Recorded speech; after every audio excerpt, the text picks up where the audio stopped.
이 새벽에 우리에게 주시는 하나님의 말씀은 마태복음 10장 1절에서 15절 말씀입니다. 하나님의 말씀을 봉독하겠습니다. 예수께서 그의 12제자를 부르사 더러운 귀신을 쫓아내며 모든 병과 모든 약한 것을 고치는 권능을 주시니라.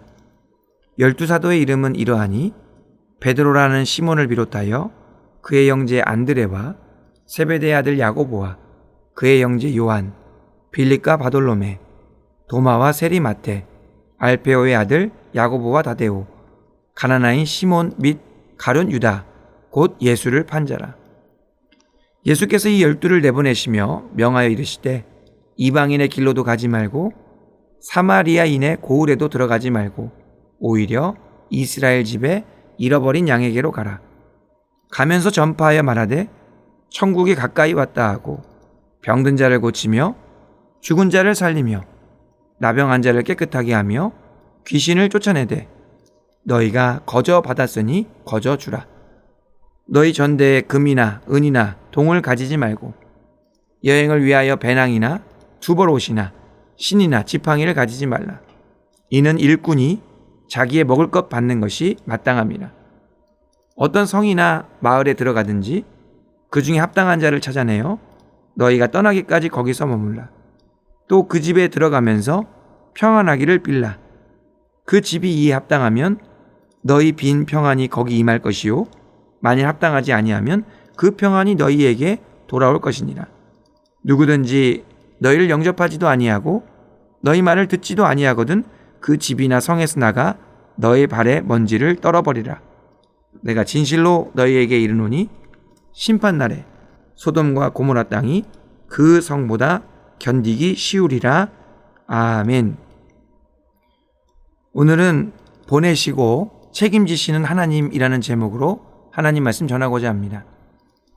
마태복음 10장은 예수님의 사역에서 중요한 전환점입니다.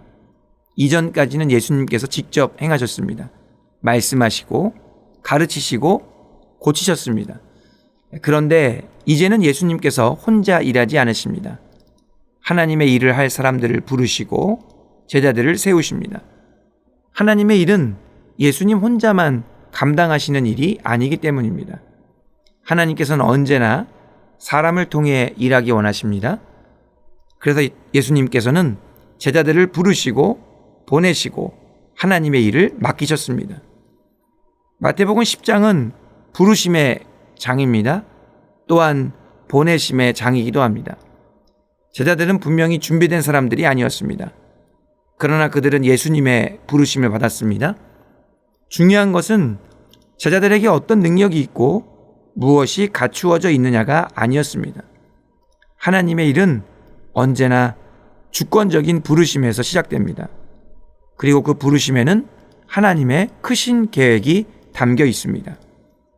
1절 말씀해 보니까 예수님께서 12제자들을 부르시고 권능을 주셨습니다. 그 권능은 예수님께서 행하신 것과 똑같은 일을 행할 수 있는 권능이었죠. 그 다음으로 예수님께서는 12제자들이 가야 할 길을 명확하게 알려주셨습니다. 5절, 6절 말씀해 보니까 이방인의 길로 가면 안 되고 사마리아인의 고을에도 가면 안 되며 오직 이스라엘 집에 잃어버린 양들에게로 가라고 말씀하셨습니다. 그리고 사역의 내용도 확실하게 알려주셨습니다. 7절, 8절 말씀해 보니까 천국이 가까이 왔다고 복음을 전하고 예수님께 거저 받은 권능을 가지고 거저 베풀라고 말씀하셨습니다. 예수님께서 알려주신 것은 거기에서 멈추지 않았습니다. 먹을 것, 입을 것을 신경 쓰지 말라. 내가 공급해 주겠다라고 약속하셨습니다. 심지어 머물 장소도 염려하지 말라고 말씀하셨습니다. 하나님의 평안, 그 하나만 가지고 있으면 된다라고 하셨습니다. 어느 집에 들어가든지 하나님의 평안을 전하라는 것입니다. 그 집이 이에 합당하면 하나님의 평안이 그 집에 임하게 될 것이고 그렇지 않으면 그 평안이 제자들에게 돌아올 것이라고 말씀하셨습니다. 예수님께서 12제자들을 부르시며 무엇들을 주셨습니까? 먼저는 권능을 주셨습니다. 다음으로는 분명히 갈 길을 보여주셨으며 또한 필요한 모든 것들에 대한 공급하심의 약속을 주셨습니다. 제자들은 자신의 능력과 계획을 가지고 하나님의 일을 하는 것이 아니었습니다. 그들이 가지고 있는 모든 것을 총동원해서 하나님의 사역을 감당하는 것이 아니었습니다. 하나님의 일은 하나님께서 주신 것을 가지고 감당하는 것입니다. 하나님의 권능, 하나님의 계획, 하나님의 공급하심을 통해 하나님의 역사가 이루어지는 것입니다. 그러기에 제자들이 하나님의 일을 감당하기 위해서는 무엇을 준비하고 어떤 능력을 갖추는 것이 중요하지 않았습니다. 그것보다는 하나님의 은혜의 선택, 주권적인 부르심을 신뢰하고 확신하는 믿음이 필요했습니다. 하나님을 향한 온전한 믿음이 있을 때에만 하나님의 부르심에 응답할 수 있기 때문입니다.